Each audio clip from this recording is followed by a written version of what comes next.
Whether it's iPhones, Macs, or even VR, Apple certainly has a lot in store for us this year. But before we jump into all that, I am very close to 100 subscribers, so if you guys would, I would appreciate it if you just hit that subscribe button. And if you're still hesitant, just think about how sad Dorothy will be.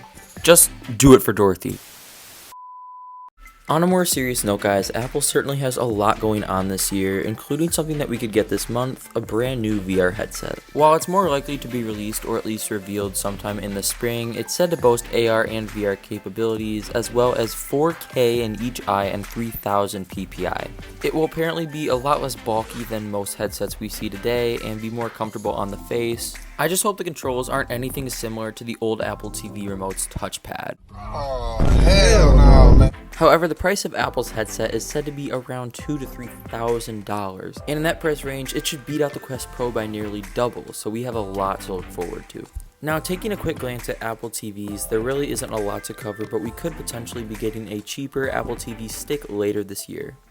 Looking at iPhones this year, things could get very exciting, especially comparing them to last year's kind of mediocre lineup. The Pro phones or a potential new Ultra phone this year could boast a 6x periscope lens, which would be double the current 3x on the 14 Pros. The Pro phones will also apparently have no physical buttons, and instead they will be replaced by haptic feedback.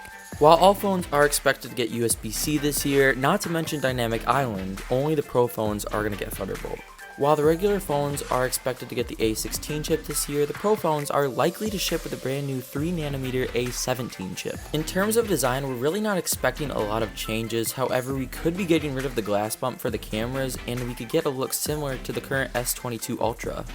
I doubt we'll be getting a new SE this year as the current design is very dated and it never sold too well. However, I do hope we get that burnt orange color for the Pros this year.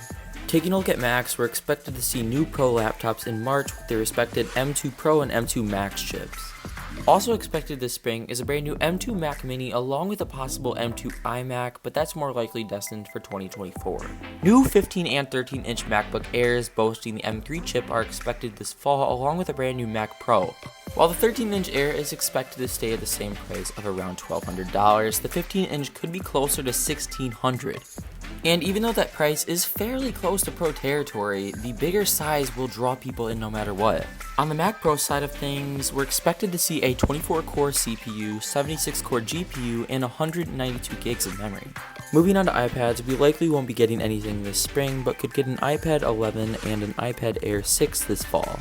This is likely because we did see a lot of general iPad refreshes over the course of 2022. Moving on to the Apple Watch, while we are getting the Series 9, a lot of the brand new health features are expected to be pushed back to 2024. Now, of course, this could be for many reasons, however, the most likely is that the testing just wasn't finished yet. More exciting, for me at least, is the possible new smaller size for the Apple Watch Ultra. For many people, the watch is simply too big, and a smaller size could really help them out. Also, on the audio side of things, we are expected to get a brand new AirPods Max Gen 2 this year, as well as a medium-sized HomePod.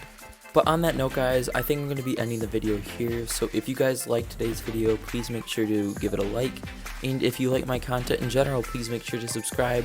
Of course, turn on your notifications so you know every time I upload as well. And comment down below what you guys want to see from my channel this year and what you want to see from Apple this year. And as always, have a good one.